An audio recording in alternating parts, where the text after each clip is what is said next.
Hello అందరికీ welcome to Santosh talks. ఈ వీడియోలో సాటర్డే అప్డేట్స్ అన్ని మాట్లాడుకుందాం. అంటే సాటర్డే అప్డేట్స్ మొత్తం ఏమేమి జరిగాయి ఫస్ట్ నుండి లాస్ట్ వరకు మాట్లాడతాను.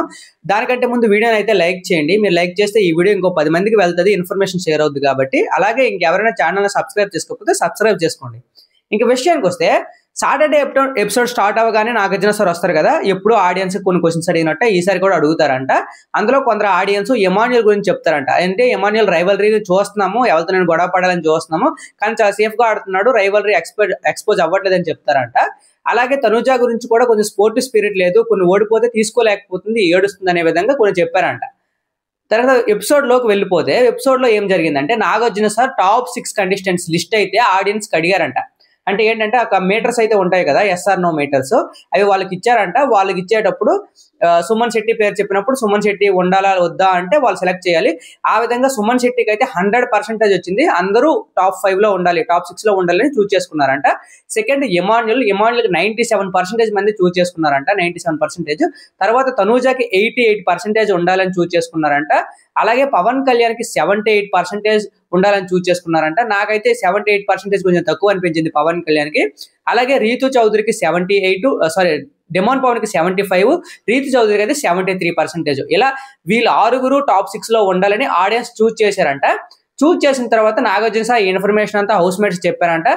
ఆడియన్స్ చూస్ చేసిన టాప్ 6 మీలో ఎవరు అంటే ఇలా చెప్పారంట: ఎమాన్యుయల్, సుమన్ శెట్టి, తనూజ, పవన్ కళ్యాణ్, రీతు, డెమోన్, వీళ్ళ పేర్లు అయితే చెప్పారంట. సో ఇలా చెప్పిన తర్వాత వీళ్ళు 6 నాగ్ సార్ అయితే కొన్ని పవర్స్ ఇస్తామని చెప్పారంట. ఆ 6 పవర్స్ ఏంటి అంటే, సుమన్ శెట్టి గారికి పవరు, మీరు నెక్స్ట్ వీక్ డైరెక్ట్ గా కెప్టెన్సీ కంటెండర్ అవ్వాలంటే ఒక సాక్రిఫైస్ చేయాలని చెప్తారంట. ఆ సాక్రిఫైస్ ఏంటి అంటే, ఫ్యామిలీ వీక్ లో బర్నీ ఫ్యామిలీ హౌస్ లోకి రాకుండా సాక్రిఫైస్ చేయాలని సుమన్ శెట్టి గారు చెప్తే, సుమన్ శెట్టి గారు నాకు కెప్టెన్సీ కంటెండర్స్ వద్దు, బర్నీ గారు ఏం సాక్రిఫైస్ వద్దని దాన్ని రిజెక్ట్ చేస్తారంట. సెకండ్ ఎమాన్యుల్ కి తన గర్ల్ ఫ్రెండ్ ఉంది కదా, ఎంబీబీఎస్ ఏదో చదువుతుంది, తన గర్ల్ ఫ్రెండ్ వాయిస్ నోట్ కావాలి అంటే అందులో గౌరవ్ దగ్గర ఉన్న ఒక పవర్ అయితే ఉంది కదా, బిగ్ బాస్ నుండి ఏదైనా తీసుకోవచ్చు ఇన్ఫర్మేషన్, ఆ పవర్ అయితే సాక్రిఫై చేయాలని చెప్తారంట. సో ఎమాన్యుల్ మెల్లిగా కన్విన్స్ చేసి, గౌరవ్ కూడా అది పెద్ద పవర్ ఏం కాదు, పెద్ద ఇష్యూ ఏం కాదు కాబట్టి గౌరవ్ సాక్రిఫై చేస్తాడంట. ఎమాన్యుల్కి అయితే వాళ్ళ గర్ల్ ఫ్రెండ్ నుండి ఒక వాయిస్ నోట్ అయితే వచ్చిందంట. ఇది సెకండ్. తనుజకి కావాల్సిన ఇచ్చిన పవర్ ఏంటి అంటే, కళ్యాణ్కి ఏం చెప్తారంటే, కళ్యాణ్ వారం మొత్తం నామినేషన్ లో ఉండాలి. అంటే ఇప్పుడు నుండి ఎన్ని వారాలు ఉంటే అన్ని వారం నామినేషన్ లో ఉండాలని చెప్తారంట తనుజకి. సో తనుజ యాక్సెప్ట్ చేయదంట. కొంత నిమిషం ఆలోచించిన తర్వాత ఏం చెప్తారంటే, కళ్యాణ్ 2 వారాలు నామినేషన్ లో ఉండాలని చెప్తారంట. అయినా రిజెక్ట్ చేస్తుందంట. తనకి ఇచ్చిన పవర్ ఏంటి అంటే, వాళ్ళ సిస్టర్ కి 2 వారాల్లో మ్యారేజ్ ఏదో ఉందంట. సో తన సిస్టర్ నుంచి వచ్చిన వాయిస్ మెసేజ్ కావాలంటే తనుజకి కళ్యాణ్ సాక్రిఫైస్ చేయాలి. సో తనుజనే వద్దనేస్తుంది, 2 వారాల నామినేషన్ ఏం వద్దు అని చెప్పేస్తే, మరి కళ్యాణ్ కూడా సాక్రిఫైస్ ఏం లేదు అక్కడ. సో వీళ్ళు ముగ్గురు అయిపోయింది కదా. పవన్ కళ్యాణ్కి ఇచ్చిన పవర్ ఏంటంటే, ఫుడ్, లగ్జరీ ఫుడ్ ఎంత కావాలంటే అంత ఆర్డర్ పెట్టుకొని తినొచ్చు అంట. సో ఈ ఫుడ్ కోసం నిఖిల్ అయితే 2 వారాల నామినేషన్ లో ఉండాలి అంట. సో దీనికోసం పవన్ కళ్యాణ్ ఏమంటాడంటే, నాకు నిఖిల్ నామినేట్ చేయాలని ఉంది, నేను నామినేట్ చేస్తాను, కానీ ఈ సాక్రిఫైస్ అయితే వద్దని చెప్పేస్తాడంట. సో పవన్ కళ్యాణ్ కూడా రిజెక్ట్ చేస్తాడంట.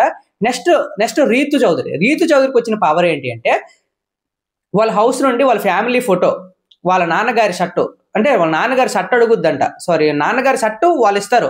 అది రావాలంటే సంజన గారు తన దగ్గర ఉన్న శారీస్ అన్ని సాక్రిఫైస్ చేయాలంట. హౌస్ లో ఎప్పుడు మరి శారీ కట్టుకోకూడదంట. సో ఈ విధంగా వచ్చినప్పుడు రీతు చౌదరి అంట, నేను తన కోసం హెయిర్ కట్ చేసుకున్నాను, సాక్రిఫైస్ చేశాను, ఇది సరైన సమయం, సంజన గారు నా కోసం సాక్రిఫై చేయాలని చెప్తుందంట. సో సంజన గారు అయితే సాక్రిఫైస్ చేస్తారు సారీస్. సో రీతు చౌదరికి అయితే ఫ్యామిలీ ఫోటో వస్తుంది, కానీ రీతు చౌదరికి వాళ్ళ నాన్నగారి నుండి షర్ట్ వస్తుంది, ఫ్యామిలీ ఫోటో కూడా కావాలని అడుగుతారంట. 2 పవర్స్ అయితే ఇవ్వవు, ఒకటే ఫ్యామిలీ వాళ్ళ నాన్న షర్టే వస్తుందంట. సో లాస్ట్ కొన్ని డెమోన్ పవన్ కి కావాలి ఏంటంటే, ఫ్యామిలీ ఫోటో డెమోన్ పవన్ ది కావాలా, రీతు చౌదరి ఫ్యామిలీ ఫోటో కావాలని అడుగుతారంట. సో నాకు రీతు చౌదరి ఫ్యామిలీ ఫోటో కావాలి, నా ఫ్యామిలీ ప్రతిరోజు నా కళ్ళ ముందే కనిపిస్తుంది, నేనేం మిస్ అవ్వట్లేదు, రీతు చౌదరి మిస్ అవుతుంది కాబట్టి రీతు చౌదరి ఫ్యామిలీ ఫోటో కావాలని అడుగుతారంట. సో ఈ విధంగా రీతు చౌదరికి అయితే ఫ్యామిలీ ఫోటో వస్తుంది. ఇవి ప్రస్తుతానికి ఉన్న సాటర్డే అప్డేట్స్ స్టార్టింగ్ లో. ఆ తర్వాత ఏం జరిగింది అంటే, ఆర్జీవీ గారు వస్తారంట. ఆర్జీవీ గారితో పాటు అమలా గారు కూడా వస్తారంట. శివ సినిమా రిలీజ్ ప్రమోషన్ కి అయితే వస్తారు. సో ఇలా వచ్చిన తర్వాత అక్కడ ఆర్జీవీ గారికి హౌస్ లో కొంత కన్వర్జేషన్ అవన్నీ జరుగుతాయంట. ఆర్జీవీకి అడుగుతారంట, మీరు బిగ్ బాస్ హౌస్ లో ఉంటారా 100 days అంటే, నాకు సంజనా గారు లాంటి కంటెస్టెంట్స్ అక్కడ ఉంటే నేను పక్కా ఉంటారని చెప్పి కొంచెం ఫన్నీ వేలో అడుగుతారంట. రాము రాథోడ్ కూడా ఏదో కౌంటర్ ఇస్తాడంట ఆర్జీవీకి, ఏదో ఫన్నీ వేలో. సో అలా అయిపోయింది. ఆ తర్వాత రాము రాథోడ్కి ఎలిమినేషన్ గురించి, సెల్ఫ్ ఎలిమినేషన్ అవుతుందని చెప్తాడు. సెల్ఫ్ ఎలిమినేషన్ అవుతానని చెప్తే రాము రాథోడ్కి ఎలిమినేట్ చేసేసిన తర్వాత ఏవి కూడా ప్లే చేస్తారంట రాము రాథోడ్ది. సో ఏవి ప్లే చేసిన తర్వాత ఈ ఎపిసోడ్ అయితే అయిపోద్ది. ఇదంతా బోరింగ్ ఎపిసోడ్ అంట ఈ శనివారం అయితే, అంత ఇంట్రెస్టింగ్ ఏమీ లేదు. ఓకే, చూద్దాం కమింగ్ వీక్స్ లో ఒక సండే అప్డేట్స్ రాగానే మన ఛానల్లో ముందుగా ఇస్తాను ఏమేమి జరిగాయని. ఛానల్ అయితే సబ్స్క్రైబ్ చేసుకోండి. Thank you so much.